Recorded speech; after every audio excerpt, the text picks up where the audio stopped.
Okay, so hi YouTube. Again, I'm still on my YouTube fast, but oh my gosh, I'm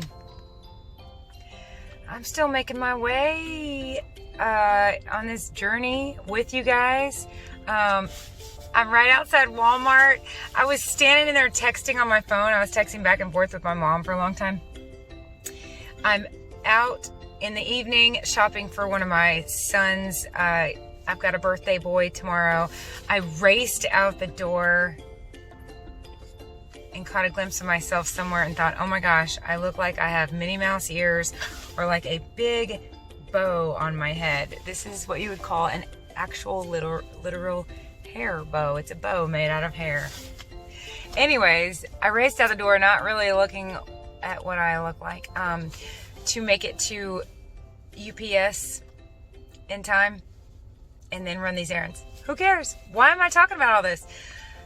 Okay, let me explain why I'm making this video, and let me make it quick because I have people at home that want Chick-fil-A. So this addiction is so real, and it's so pervasive, and it's so relentless, and I'll never be cured from it. But I am sensing true healing.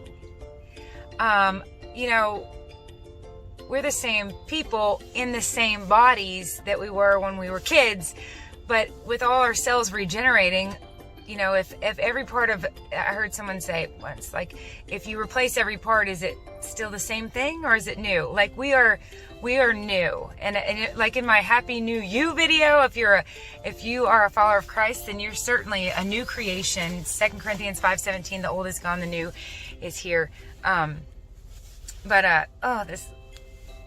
There's no good lighting. I don't know. Okay. I'm sensing healing. I'm sensing healing with regards to my brain and my body. And, it's amazing. And it's important that I believe that I am healed. And I've been trying to figure out if I can put an ED on the end of that word or if I still need to use an ING. And obviously there's some debate. I'll never be cured. People may not feel comfortable saying they're healed from their addiction. But I believe it's important that we believe we have received healing so that we can move forward in confidence. Let me put it this way. I was in a car wreck when I was 20 years old. And I was on the interstate and a man fell asleep at the wheel, and he was headed north. No, cardinal directions, right? That is not how my brain works, but I'm going to get this. Hold on. I was headed north. He was headed south. Point is, we were going opposite directions. He fell asleep at the wheel on I-65, crossed over the median, and we hit head on. We were both going 75 miles an hour. Now, when I say head on, it wasn't a perfect head on.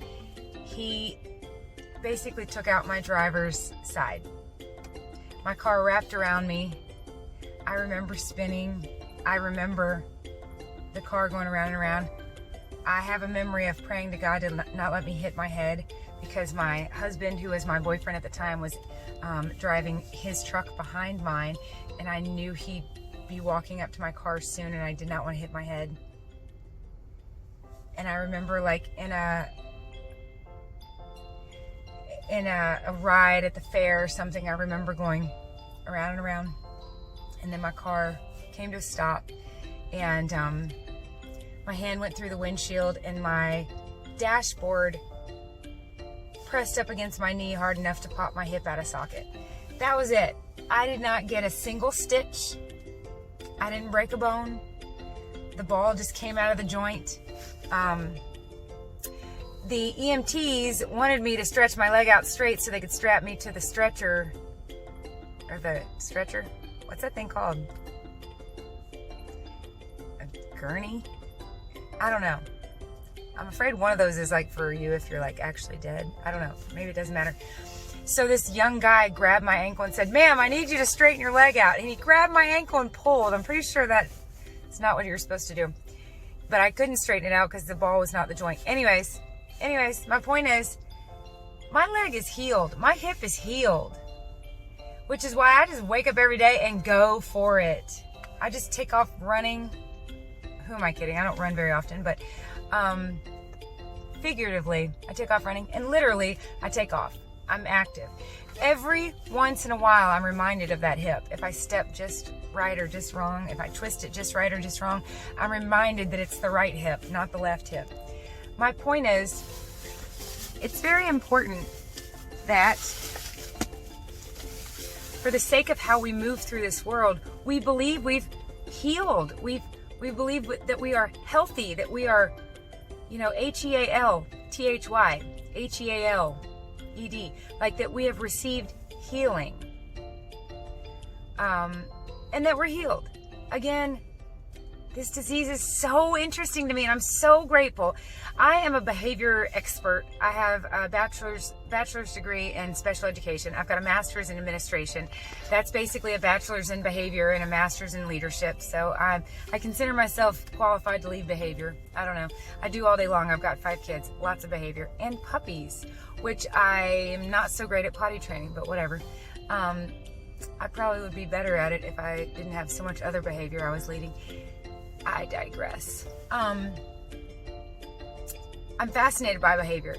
I have learned how to observe it. I've learned how to analyze it. I've learned how to gather data. It's what I did for a living for a long time until I popped out so many kids of my own. So this is very interesting going through this myself. So again, I want to move through life like I'm healthy. I'm confident. I'm going to move forward. I'm going to talk to people about it. I'm going to share with people about it.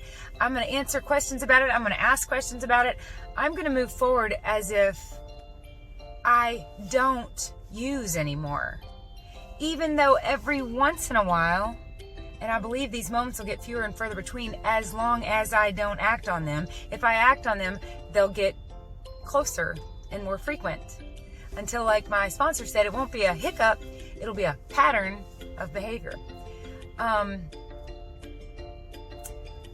But I am so fascinated observing it in myself, and even though I'm still prayerfully discerning if I can use the word healed, and I believe I'm really close.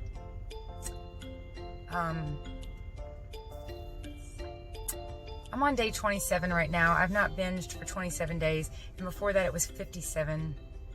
And before that, it was a year of ish. But I'm going to wait a little while. Maybe tomorrow. Maybe I won't wait long. But I'm going to sleep on it, pray on it some more. I don't want to prematurely call myself healed. And again, these are nuances. These are semantics. I won't argue with you. I'd rather not argue at all. Philippians 2:14, do everything without arguing or complaining. I used to say, if I don't argue or complain, then what will I talk about? If you don't want to use the word healed, that's all you. I won't use the word cured. I have a disease that's permanent. But I want to move through life confident that I'm healthy, that I'm in recovery, and I know a lot of people that are in recovery won't use the word recovered, so that's kind of the same deal, but I'm sensing healing lately to the point where I was telling my mom, it's like on a cellular level, my cells have regenerated over and over to the point where I'm sensing that I don't even have the same body. I'm not in the same body that I was in on a cellular level 2 years, certainly not 10 years ago. That's really exciting and invigorating. So I want to tell you this little story about today, and then I'm going to hop off of here because I got people that want this rotisserie chicken that I'm using as my tripod, and the Chick-fil-A that I got to go get. Okay, so here's my quick story. Charlie's birthday's tomorrow. I want to blitz the house. I'm going to add pictures at the end of this, of kind of this evening. I'm not going to add a picture of my messy house, but it's messy. So my addiction was like, I know. The 3 little kids are up at Nana's. You can clean this whole house tonight. You could do it. So let's do it. Let's binge. Let's start with the chocolate. Let's do it. Seriously, let's do it. Okay. I texted 4 people earlier. I ate my dinner at 1:45 because I wasn't feeling well and I let myself do that. I had a very early breakfast, a pretty early lunch, and then a super early dinner. So this evening at 5:30, my addiction is saying to me, I'm having thoughts. Susan Pierce Thompson's recent vlog was so excellent on how to handle cravings. So it would have been from the week of January, whenever you're watching this, oh gosh, am I going to do the math? January 6th, 2021. Such a good vlog. The difference between cravings and food thoughts. I had what I called a wave of crave come over me at 5:30. And my addiction was like, let's do it. Oh my gosh, let's do it. Let's do it. We haven't done it in 27 days. Who cares about that streak? We can start over. That's just a thing you printed out with just X's. It just, doesn't matter. It doesn't matter. We can do it again. We'll start tomorrow.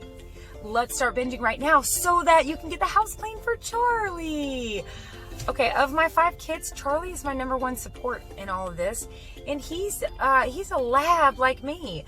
I made a video about we are labs. We do not stop when we're full because we don't get full. We stop when we cannot stop. We cannot eat anymore. I don't know when a lab finally stops, but when their owner takes the food away, and I don't have an owner taking my food away. He deals with the same thing I do. My addiction was get high for him and clean the house for him. He doesn't need a mom that's on that kind of roller coaster. Getting high would not be good for him 3 days from now when I'm sick mentally, depression, anxiety. It's all in my Connecting Dots video. I felt close to binging. You know, there's a difference between sneezing and having a cold, right? We might have a food thought once, random. But if you notice, a sneeze. But if you don't have a cold, you're not sick, you just sneeze because you sniffed some pepper. If you notice that you're having food thoughts day after day, I want to encourage you and me to consider that as a case of the once. Just consider it a case of the once. And just like if you had a cold, you would pamper yourself and you would lighten your load and you would put yourself to bed and you would put on your pajamas and you would pamper yourself because you'd know you were sick. If you are having food thoughts for several days in a row, this might be tied in with your cycle, your hormones, your workload, some emotional stresses around the house or work that maybe you're almost even subconscious. Even if you can't get to the bottom of it, if you're noticing that you're having food thoughts over and over, I want you to consider, and I was what could we call this? What could we coin this? How about just a case of the once, right? Because you want that drug. And I've quit saying my drug or your drug. It's not ours. Let's don't identify it with it. But you're wanting a drug. You're wanting that drug, the one that your brain is hooked on. And people want to prioritize which one is more shameful. They're not. If someone's hooked on heroin, it's probably because they don't have the resources that I have.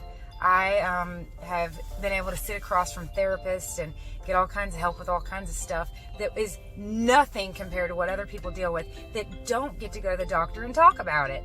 So let's don't judge each other for which pile of white powder we turn to. That's kind of neither here nor there. People are typically doing what they can with what they have, and we can all just be really grateful for the cards we were dealt, and do what we can to help other people's cards get a few good cards in the name of Jesus, because good without God is only helping people feel comfortable here on earth. So if you are day after day, maybe 3 or 4 days in a row, realizing you've got a case of the once, which I think is kind of cute because it sort of sounds like a case of the runs. be gentle with yourself. And I'm throwing that out there because I'm realizing I just recently dealt with ghrelin and really wanted to binge. And then tonight I wanted to binge for another reason. Aren't our addictions, aren't they just creative? They're like, do it for this reason. No? How about this reason? No? I mean, all the angles they try to approach us from. So I realized, this is crazy. I am not about to just lose my mind. And like Susan Pierce Thompson talked about, I considered it food thoughts instead of a craving. And I thought, no, oh my gosh, I needed to turn to my emergency action plan. So I'm still in the middle of that, by the way, because I realized at 5:40, I wanted to walk out the door and make it to UPS, and then run these little errands while I don't have 3 kids. Look at that. Balloons and a cake and some cute stuff. And instead of candy, I'm getting this kid a little bit of candy, but some gorgeous produce that he will love. So my emergency action plan, I breathed, got some oxygen flowing to my prefrontal cortex. I prayed. I reached out to 4 people, 4 earlier today actually, and said, I ate my dinner early. I need, this is accountability. But I emailed Diana and said, oh my gosh, my addiction is like, yeah, go for it. You're home alone with no kids. Get high and then clean the house. No. Susan Pierce Thompson says it's a huge red flag when you start coming up with your plan, like what you would eat first. And I did that. I was like, I would start with that and then this and then this. I mean, my videos show pictures of sugar, and part of me hopes that's not triggering to people. But I live with 5 kids. We have sugar and flour in the house. I recommend desensitizing yourself. And I mean, I'm not going to do that to you or for you, but I'm just going to put stuff out there on my videos.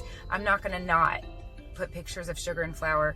I mean, yes, you might see sugar and flour in my video, but you're definitely going to see it every single time you turn on your TV or walk through Walmart. So I'm sure if it's that much of a trigger for you, you just would need to have a blindfold on always. But again, I think desensitizing is part of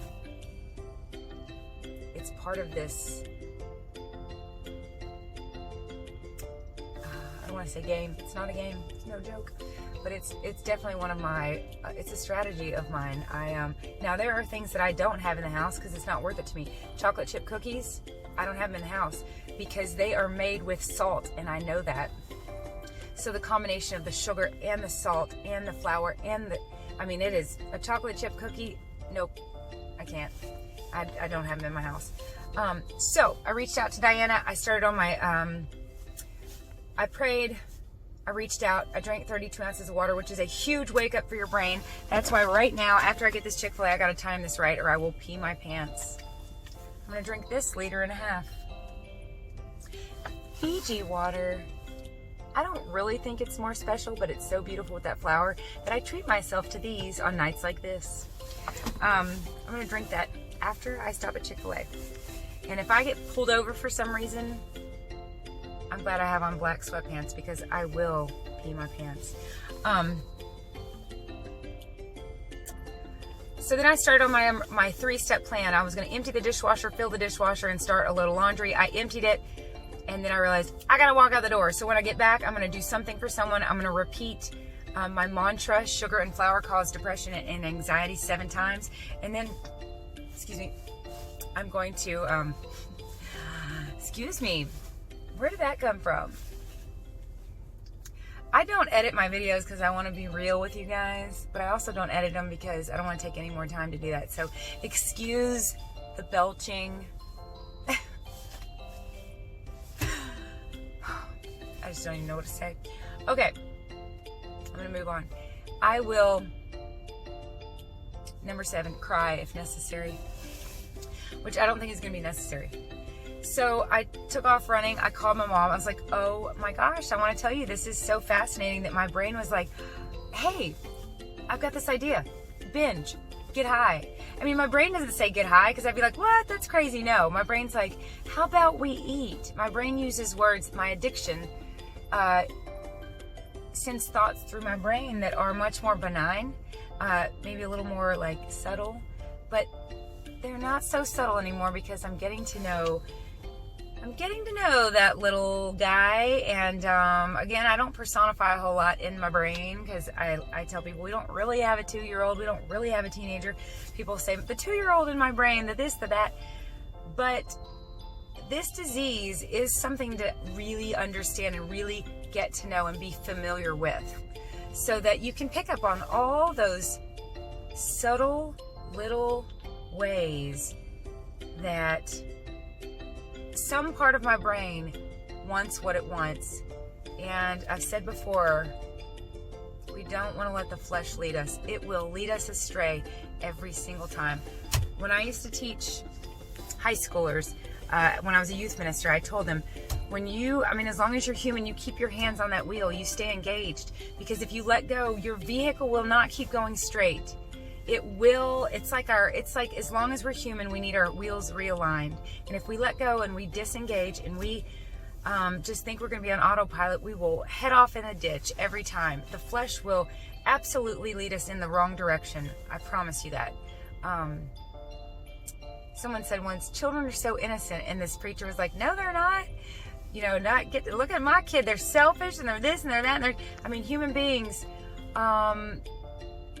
We want, our flesh wants what it wants, and by the grace of God, our spirit can lead us in the right direction. So, praise God. I'm thrilled for the fruit of the Spirit that I see in my life lately, and one with yes, self-control, but one fruit of the Spirit that I keep noticing is just goodness, just so much goodness. And you're going to see goodness at the end of this, the goodness that I just stuck in this, in my Walmart cart. So I called my mom. I was explaining to her that it's so fascinating. It's so fascinating being on the inside of this. And I continue to be grateful that even inside, I can have the wherewithal or the lucidity to be objective about my own behavior, my own thoughts, and analyze them enough to not act on them. So praise God for that. That feels like just a special allowance that He's given me. And I'm grateful for it. I want to be aware. I want to be the boss of this body, not the other way around. Like Paul said, I want to take my thoughts captive, but I also want to take my cravings captive. So here's a little tip. Here's a little secret it's not a secret, it's I guess a secret weapon. I don't know, something that works for me. Just like I treat myself to Fiji water every once in a while, I also treat myself to these all the time. These yummy little chapsticks. So these are EOS brand, but look, I've got all kinds of them. I've got 3 in my cup holder right here. I have a yummy little chapstick. I like this size and shape. And I've got them in every coat pocket and car cup holder. And they're just all over the place, because when I look around and everybody else is buying stuff and everybody else is treating themselves, I'm like, I want something. So I get myself these yummy little chapsticks. But this is also, and I talk about this in my super original Brightline Eating video. We have 5 senses that we can tap into. They're all right here on our head. See, smell, taste, touch, and hear.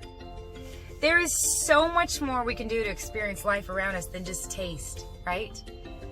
Once we chew it and swallow it, our body has to deal with it, and it is a mess. It's a wreck, the things that we ask our body to process. So, and by the way, the 3 meals I eat a day are tasty. But instead of tasting all the time, I look at beautiful things like this beautiful flower. And I smell yummy things like these. And I feel yummy things like these. Even just holding them in my hand is like better than reaching my hand down in a bag of Doritos. It's like a smoker that switches over to like a sucker. That's all body memory kind of stuff. And then, of course, we could hear and listen to good music or good YouTube videos, or just the voice of a friend or the voice of a child, or read a book to someone and hear your own self. I don't know. There's just so many other senses. Well, not so many. 4 other senses that we could engage with other than taste to help us through these waves of craves. So, there is all that. I feel like there was something else. If I think of it, I will add it to this. But I'm going to hop off of here, go take care of my family. You know what? This is what it was. I hear people say like, wow, you're really struggling. And I'm like, yeah, I am. It's a struggle. And that's a good thing. Okay. I'm not offended when people are like, you're really struggling. Struggling is a good thing. It's why we go to the gym. It's how you get stronger. You struggle up a hill. You struggle through the gym. You struggle through a math problem. You come out stronger in one way or another, right? It's why I heard Chinese kids are brilliant, because their teachers don't give them all the answers. They let them struggle. And trust me, I'm like this homeschooling online mom now, and you should see me not letting my kids struggle. I'm like, all right, what's that word? C-A-T. That's cat. Okay, let's move on. Okay, I want to slow down and let them struggle more. So yes, I'm struggling. But so would 99%, I swear to you. So would other people if they were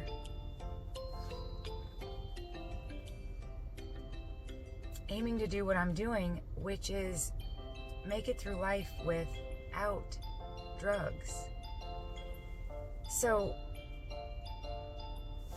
for instance, someone might get off something really hard, right? Like a hard drug.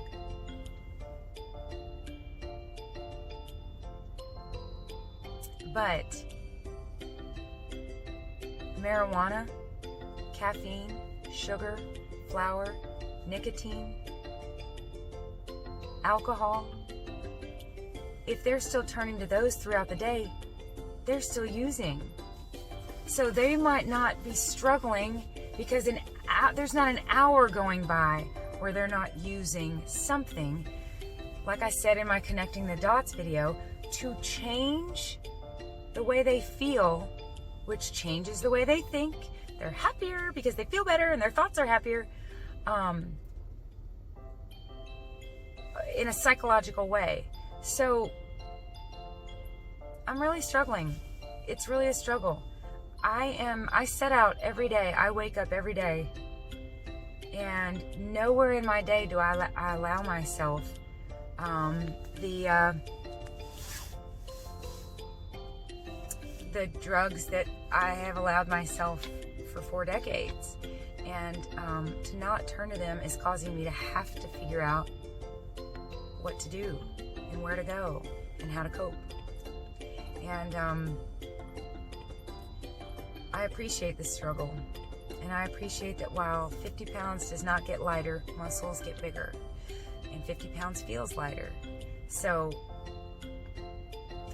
like that man said to me out in the parking lot after I delivered my testimony at Celebrate Recovery one night, he stopped me and said, it gets easier.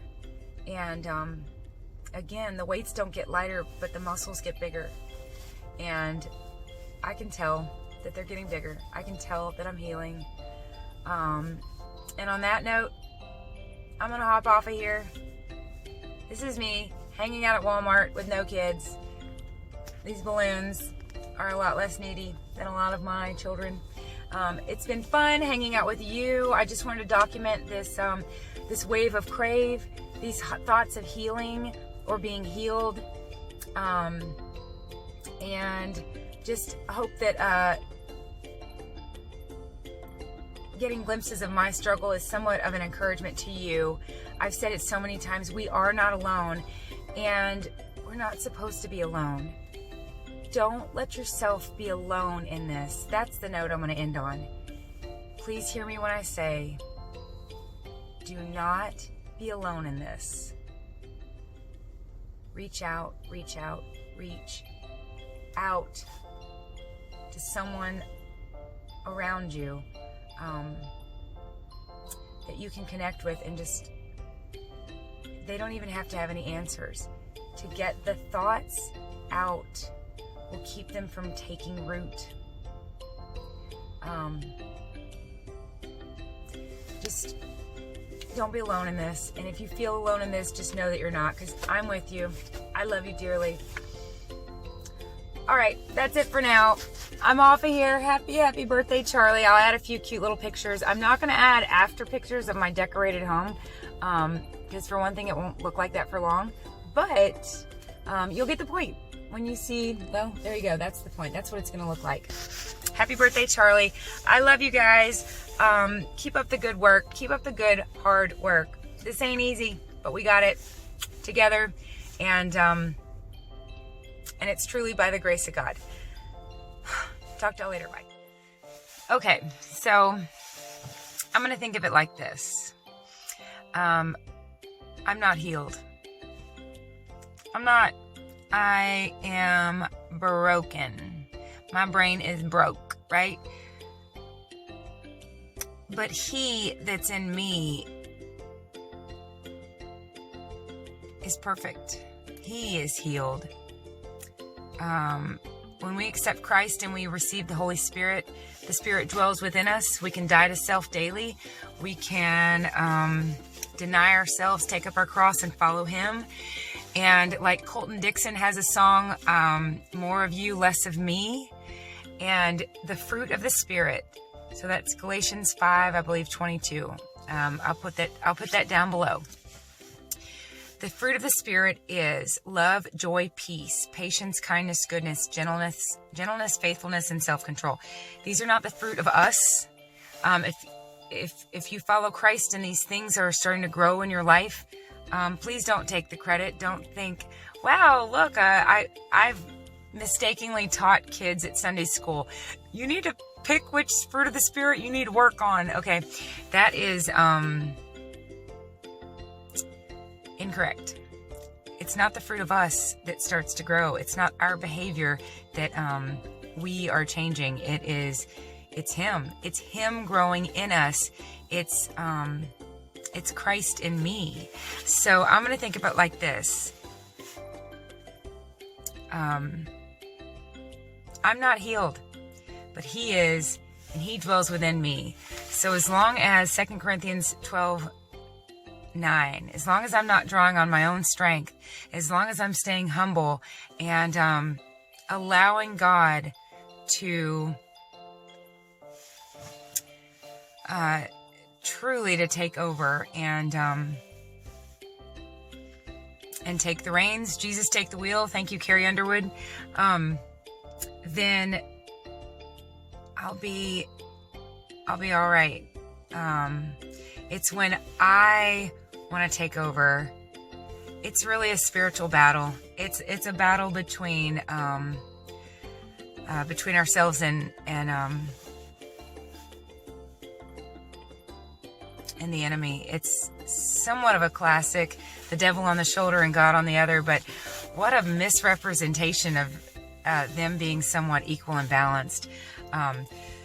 So something I want to do every single day is give the life that he's given me back to him, to surrender my will to his, my agenda to his, and trust him with my life. He will do so much better than I would. So it's him. It's he that's healed.